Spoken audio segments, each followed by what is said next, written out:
Chapter 6 Talismanic Magic. The Composition of Talismans. Talismanic Operations. Man should study the metaphysical causes which underlie all physical effects. He should pierce not only the causes, but master the occult and spiritual forces, which are the controlling influences of his physical, mental, and moral existence. It is necessary that the student should know and understand the nature and quality of the four elements in order to be perfect in the principles and groundwork of his studies in talismanic magic. Therefore, there are four elements, the original grounds of all corporeal things, viz. Fire, earth, water, and air, of which elements all inferior bodies are compounded, not by way of being heaped up together, but by transmutation and union, and when they are destroyed, they are resolved into elements. But there are none of the sensible elements that are pure, but they are more or less mixed and apt to be changed the one into the other, even as earth, being moistened and dissolved, becomes water, but the same being made thick and hard becomes earth again, and being evaporated through heat, it passes into air, and that being kindled into fire, and this being extinguished into air again, but being cooled after burning, becomes earth again, or else stone or sulfur, and this is clearly demonstrated by lightning. Now, every one of these elements have two specific properties. The former, whether it retains as proper to itself; in the other, as a mean, it agrees with that which comes directly after it.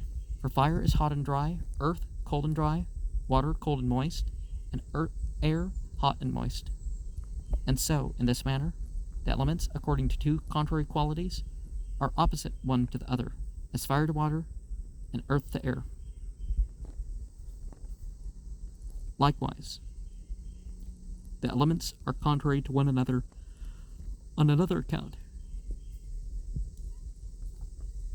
Now, some will have air as the dry one and earth as the moist one, but likewise the elements are contrary to another account. Two are heavy, as earth and water, and the others are light, as fire and air. Therefore, the Stoicism is one of those philosophies that made its way into composing Christianity, called the former passives, but the latter actives.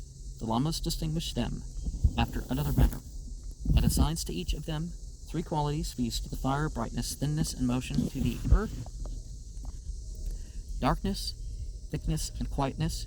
And according to these qualities, the elements of fire and earth are contrary. Now the other elements borrow their qualities from these, so that the air receives two qualities from fire, thinness and motion, and the earth one, viz. Darkness. In like manner, water receives two qualities from the earth, darkness and thickness, and the fire one, viz. Motion.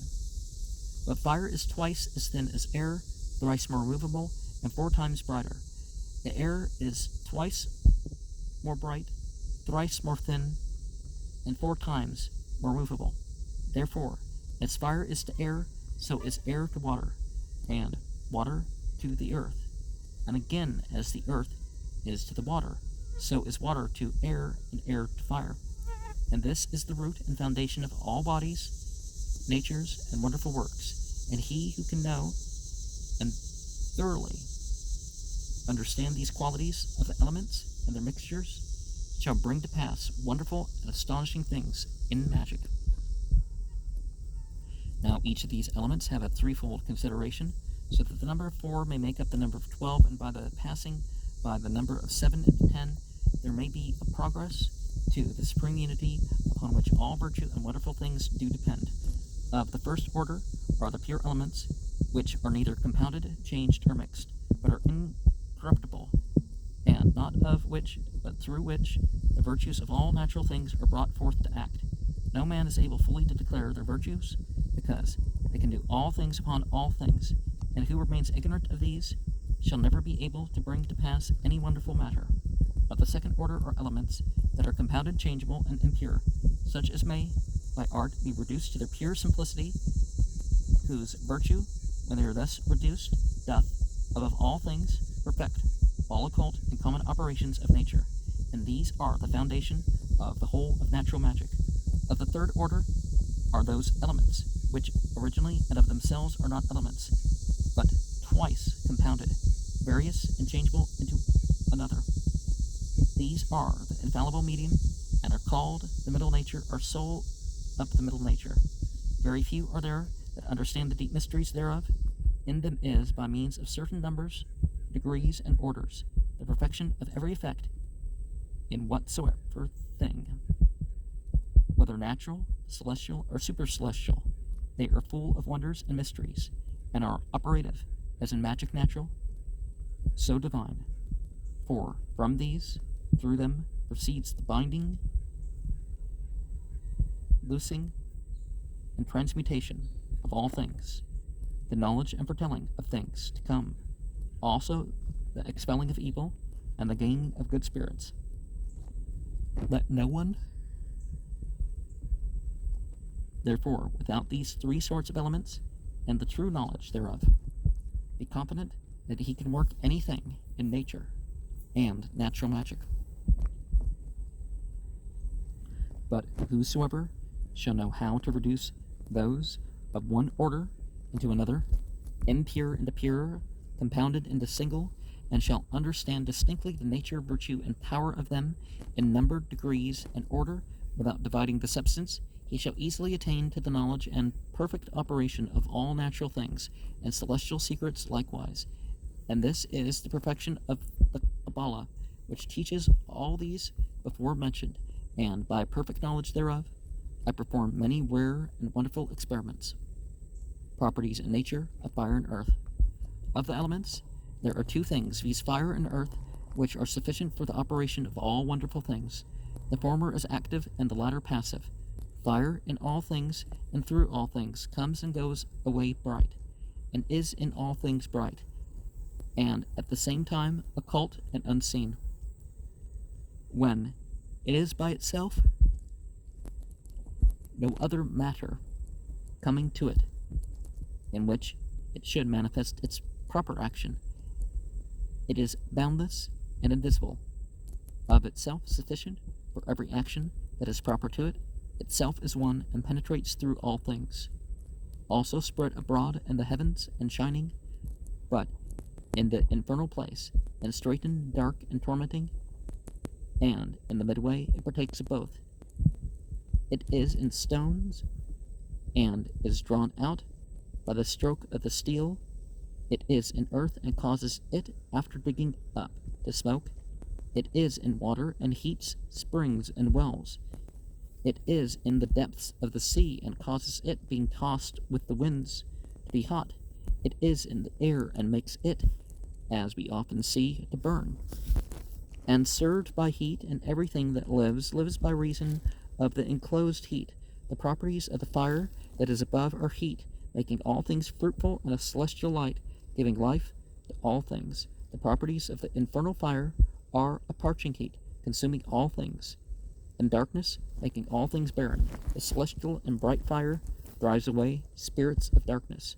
Also this, our fire, made with wood, drives away the same, inasmuch as it hath an analogy with, and is the vehiculum of that superior light, as also of him who saith, I am the light of the world, which is true fire, the Father of lights, from whom every good thing that is given comes, sending forth the light of his fire, communicating it first to the sun and the rest of the celestial bodies, and by these is by mediating instruments conveying that light into our fire.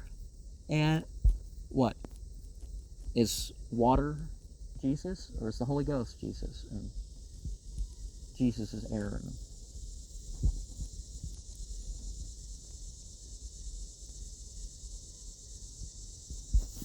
As therefore the spirits of darkness are stronger in the dark, so good spirits, which are angels of the lights, are augmented, not only by that light, which is divine, of the sun and celestial, but also by the light of our common fire.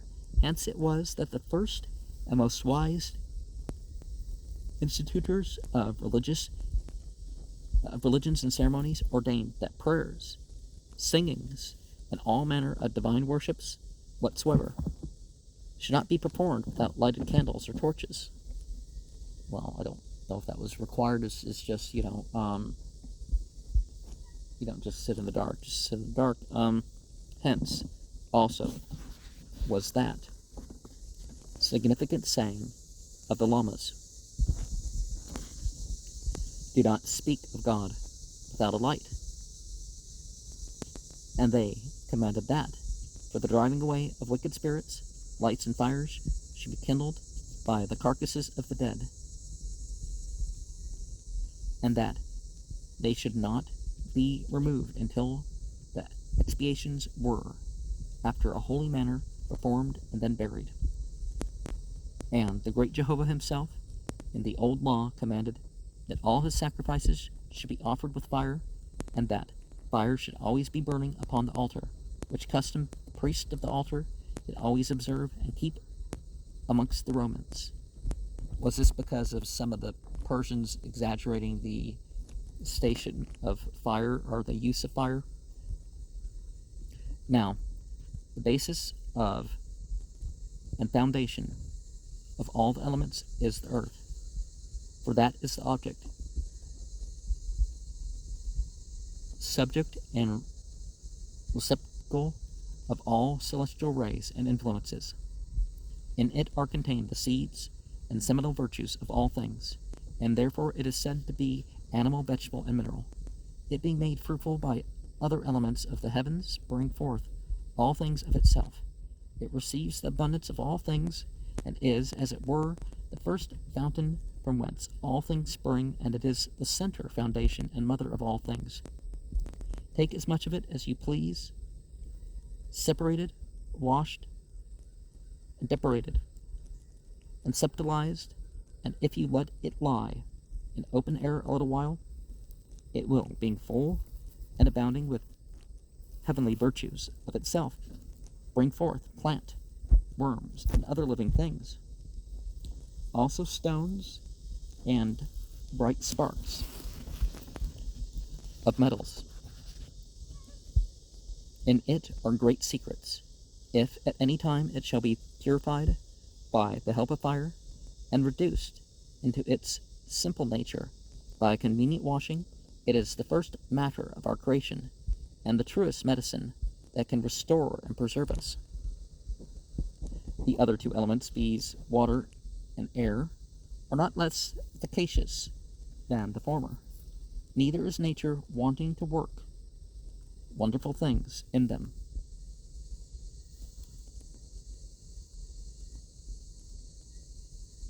The author, talking about the help of the fire, is speaking of the element of earth being reduced to its utmost simplicity by being purified by fire, and a convenient washing means that it is the first and principal ingredient necessary to the production of the philosopher's stone, either of animals or metals. There is so great a necessity of water, that without it nothing can live, no herb, no plant whatsoever, without the moistening of water, can bring forth. In it is the seminary virtue of all things, especially of animals, whose seed is manifestly waterish. The seeds also, specially of animals, whose seed is manifestly waterish.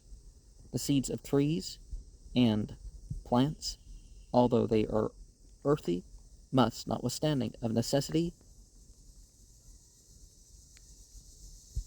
be rotted in water before they can be fruitful, whether they be imbibed with the moisture of the earth, or with dew or rain, or any other water that is on purpose put to them.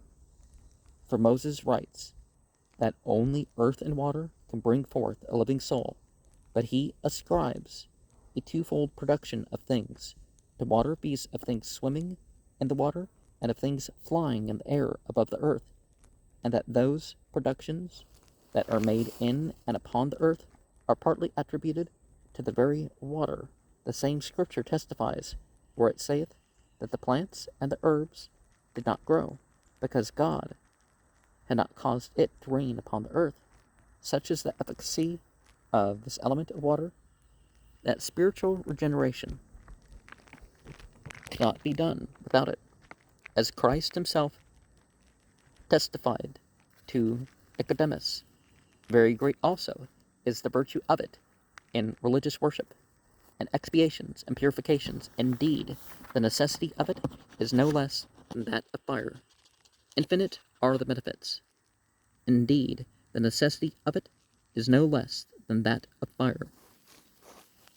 Infinite are the benefits, and diverse are the uses thereof, as being that by virtue of which all things subsist, are generated, nourished, and increased.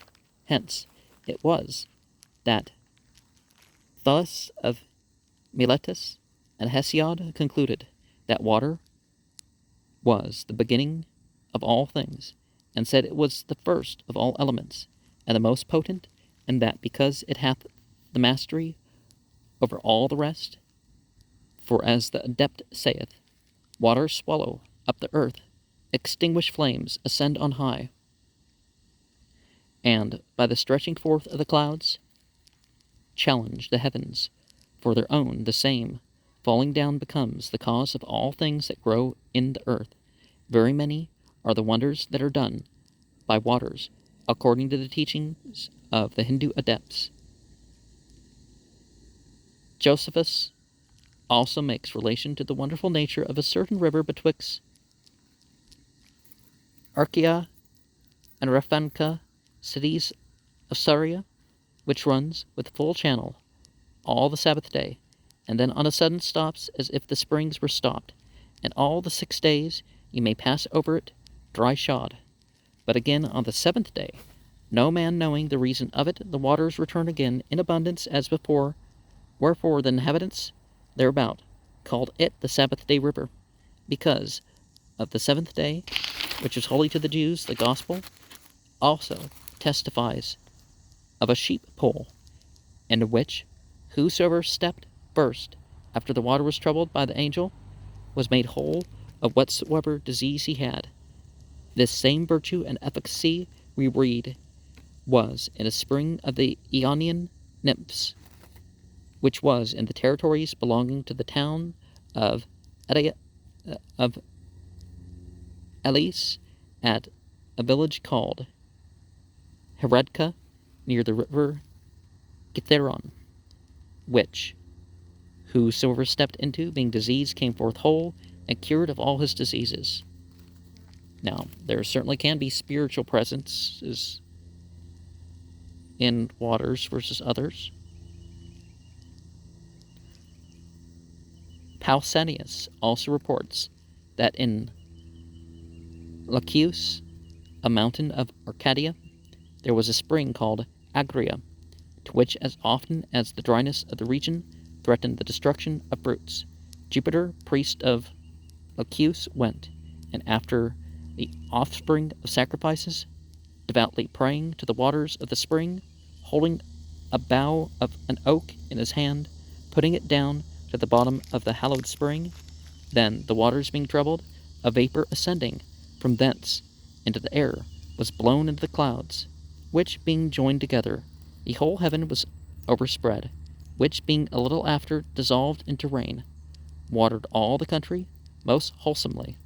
Moreover, Rufus, a physician of Ephesus, besides many other authors, wrote strange things concerning the wonders of water, which, for aught I know, are found in no other author.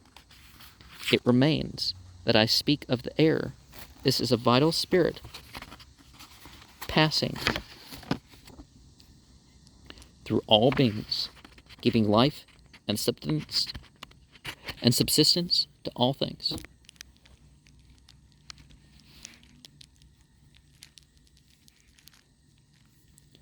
Moving and filling all things.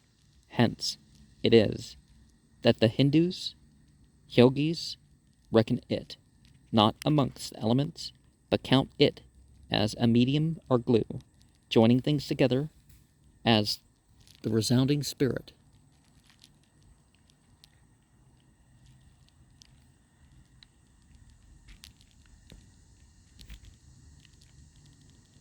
of the world's instrument.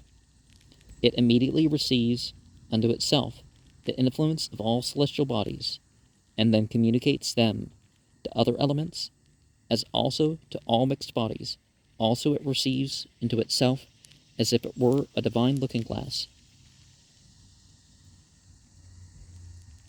the species of all things, as well natural as artificial, as also of all manner of speeches, and retains them, and carrying them with it, and entering into the bodies of men and other animals through their pores, making an impression upon them as well when they are asleep as when they are awake, and affords matter for diverse strange dreams and divinations. Hence it is that a man passing by a place where a man was slain, or the carcass newly hid, is moved with fear and dread, because the air in that place, being full of the dreadful species of manslaughter, doth, being breathed in, move and trouble the spirit of the man with like species, whence it is that he becomes afraid.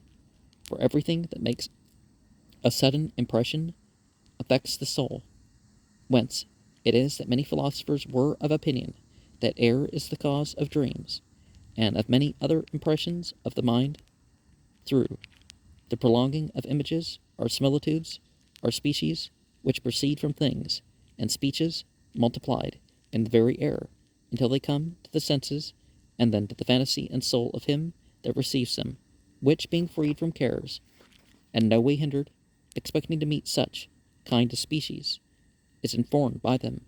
For the species of things, although of their own proper nature, they are carried to the senses of men, and other animals in general may, notwithstanding, get some impression from the heavens, whilst they are in the air, by reason of which, together with the aptness and disposition of him that receives them, they may be carried to the sense of one rather than of another, and hence it is possible naturally, and far from all other manner of superstitions, no other spirit coming between, that a man should be able in a very small time to signify his mind into another telepathy, man abiding at a very long and unknown distance from him, although he cannot precisely give an estimate of the time when it is, yet of necessity it must be within 24 hours, and I myself know how to do it, and have often done it. The same also in times past did the adepts, and both know and do. Also, when certain appearances, not only spiritual but also natural, do flow forth from things, that is to say, by a certain kind of flowings forth of bodies from bodies, and do gather strength in the air, they show themselves to us, as well through light and motion, as well as the sight, as to other senses, and sometimes work wonderful things upon us, as the Hindu yogis proves and teaches. And ye see how, by the south wind, the air is condensed into thin clouds, in which, as in a looking-glass, are reflected representations at a great distance of castles, mountains, horses, men, and other things, which, when the clouds are gone, presently vanish. And Kunz Panjua, in his meteors, shows that a rainbow is conceived in a cloud of the air as in a looking-glass, and the effigies of bodies may, by the strength of nature, in a moist air, be easily represented, in the same manner as the representation of things are in things. The author knows of a man to whom it happened, by reason of the weakness of his sight, that the air that was near him became, as it were, a looking-glass to him, and the optic beam did reflect back upon himself, and could not penetrate the air, so that whithersoever he went, he thought he saw his own image, with his face towards him, go before him in like manner, by the artificialness of some certain looking-glass, may be produced at a distance in the air, besides the looking-glass, what images we please, which, when ignorant men see, they think they see the appearances of spirits or souls, when indeed they are nothing else but semblances akin to themselves, and without life. And it is well known, if in a dark place, where there is no light, but by the coming in of a beam of the sun, somewhere through a little hole, a white paper, or plain looking-glass, be set up against the light, that there may be seen upon them whatsoever things are done without being shined upon by the sun. And there is another magic, yet more wonderful. If anyone shall take images, artificially painted, or written letters, and in a clear night set them against the beams of the full moon, those resemblances being multiplied in the air, and caught upward, and reflected back together with the beams of the moon, another man that is privy to the thing at a long distance sees, reads, and knows them in the very compass and circle of the moon, which art of declaring secrets is, indeed, very profitable for towns and cities that are besieged, being a thing which Pythagoras long since did, and which is not unknown to some in these days. I will not except myself, and all these things, and many more, and much greater than these, are grounded in the very nature of the air, and have the reasons and causes declared in mathematics and optics.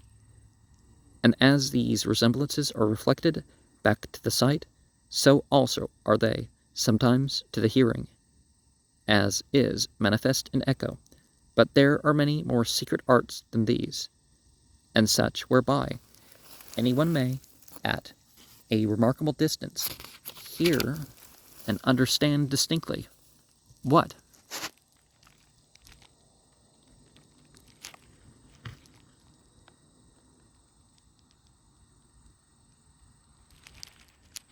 another speaks of our whispers.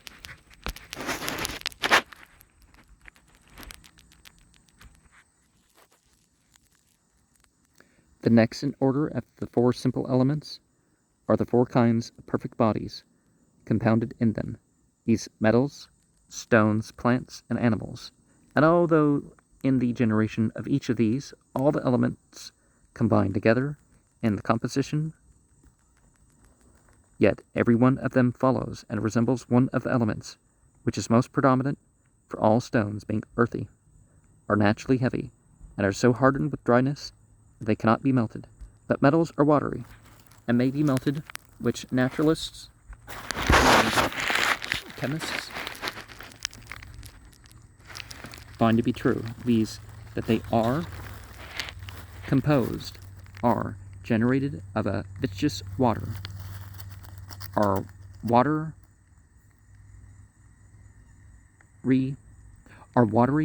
argent vive. Plants have such an affinity with the air that unless they are out in it and receive its benefit, they flourish neither nor increase. They neither flourish nor increase. So, also, animals, as the poet finally expresses it, what poet? Have in their natures a most fiery force, and also spring from a celestial force.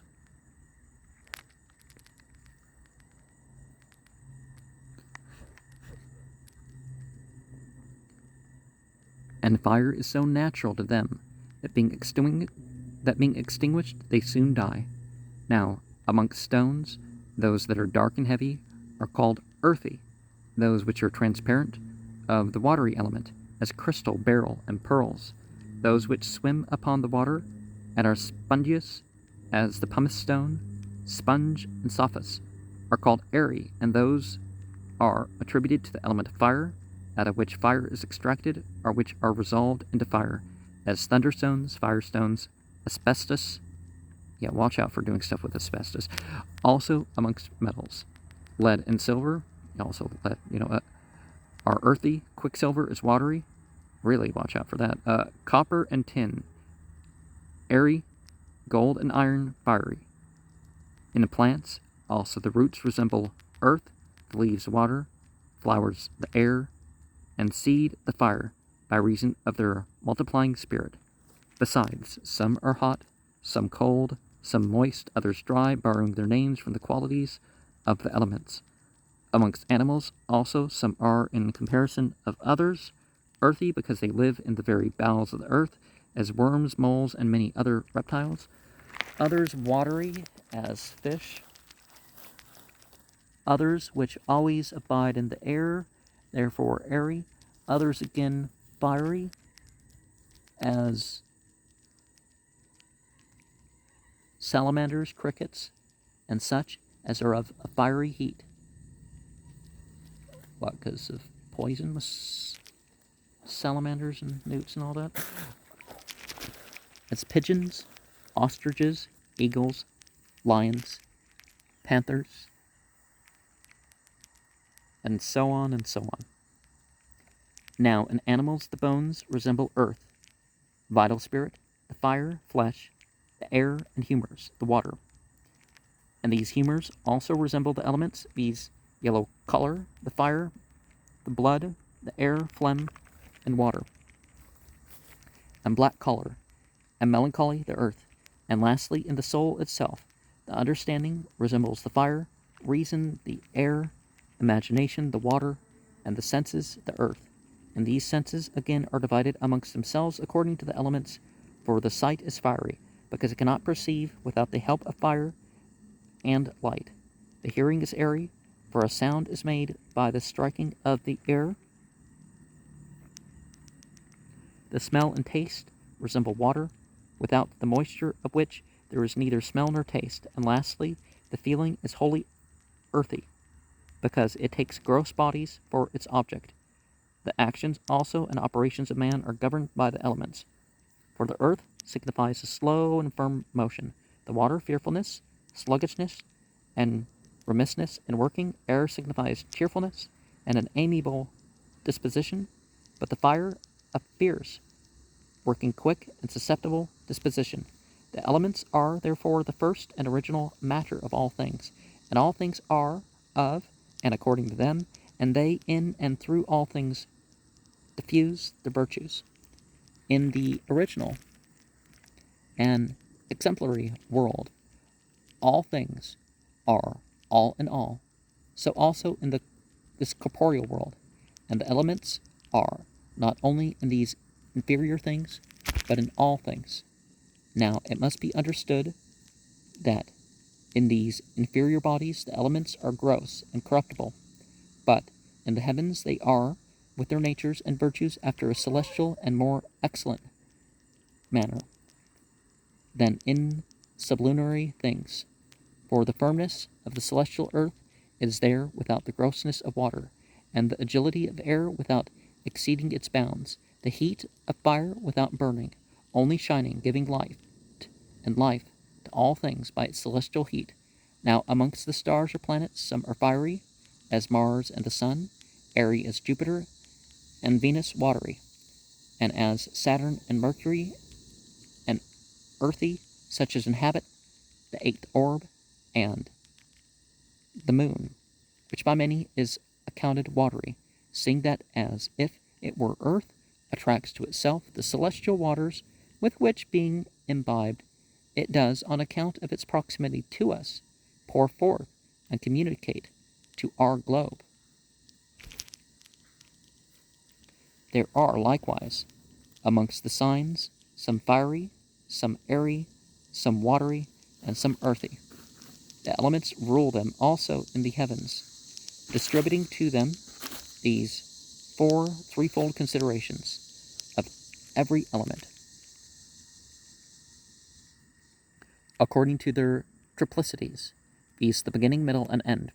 Likewise, the devils are distinguished according to the elements, for some are called earthy devils, others fiery, some airy, others watery. Hence also those four infernal rivers, fiery, phlegethon, airy cocytus, watery Styx, earthy Acheron. Also in the Gospel we read of comparisons of elements as hellfire, eternal fire, into which the cursed shall be commanded to go, and in Revelations a lake of fire. And Isaiah, speaking of the damned, says that the Lord will smite them with corrupt air, as in Job, they shall skip from the waters of the snow to the extremity of heat. And of the same we read, the earth is dark and covered with the darkness of death, miserable darkness. And what modes do we have? We have Rajas, the mode of goodness. Tapas is passion, right? And tamas is the darkness. Not the same as ignorance. So what would the Christians say, that the Father is good and the Son is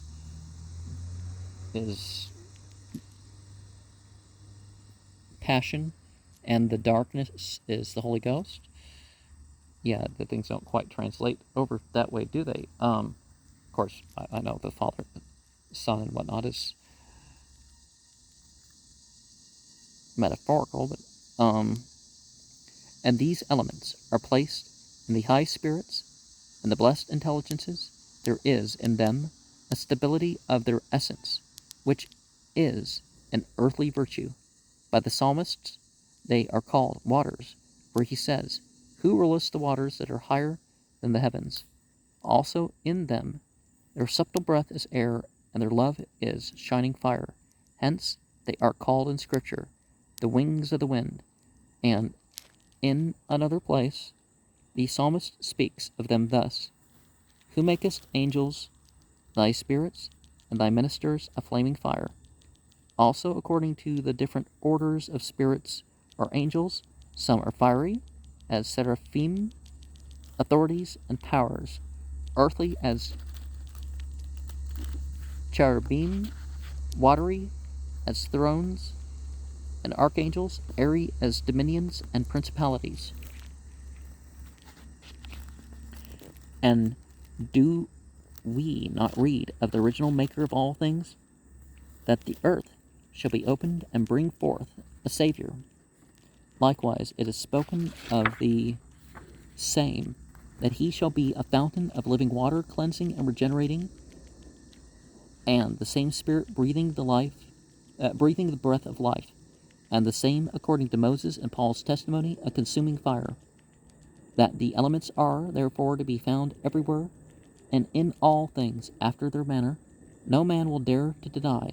First, in these inferior bodies, feculent and gross, and in celestials, more pure and clear, but in supercelestials, living, and in all respects blessed. Elements, therefore, in the exemplary world are ideas of things to be produced in intelligences. They are distributed powers in the heavens. They are virtuous, and in inferior bodies are gross forms. It is to be noted that the universal Spirit, God, in the first place, is the end and the beginning of all virtue.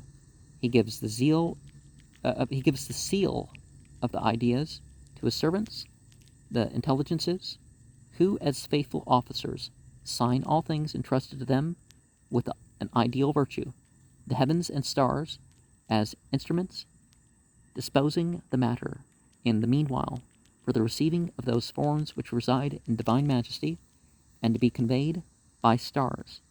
And the giver of forms distributes them by the ministry of his intelligence, which he has ordained as rulers and controllers over his works, to whom such a power is entrusted and things committed to them, so that all virtues in stones, herbs, metals, and all other things may come from the intelligences, the governors. You notice that in the Enochian system, the 92 governor names have legions attributed to them, and they are like intelligences over, that portion of the tablet, the meaning of the name, and that sort of thing. But again, like the Shem Ham Forosh, they're like representative of God, so that God is known through Therefore, the form and virtue of things come first from the ideas, then from the ruling and governing intelligences, then from the aspects of the stars, disposing, and lastly, from the tempers of the elements, disposed, answering the influences of the heavens, by which the elements themselves are ordered, are disposed. These kinds of operations, therefore, are performed in these inferior things, by express forms, and in the heavens, by disposing virtues in intelligences, by mediating rules in the original cause, by ideas and exemplary forms, all of which must necessarily agree in the execution of the effects and virtue of everything. There is, therefore, a wonderful virtue in operation in every herb and stone, but greater in a star, beyond which, even from the governing intelligences, everything receives and obtains many things for itself, especially from the supreme cause, with whom all things mutually and exactly correspond, agreeing in a harmonious consent.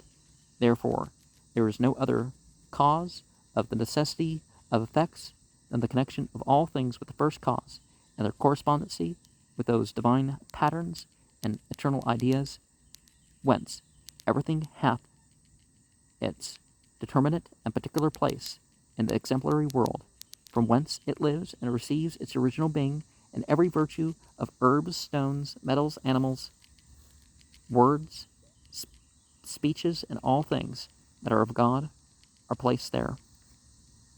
Well, there's a difference between being of God and just things people attribute to things of God.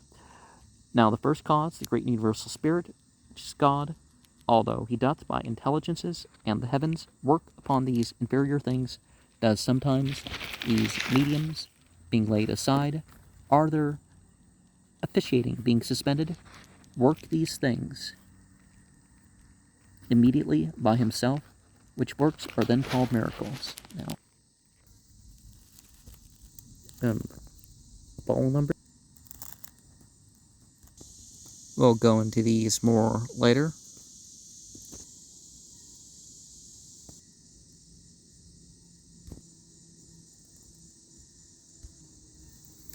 All of these things, of course, can be found in various graphics online.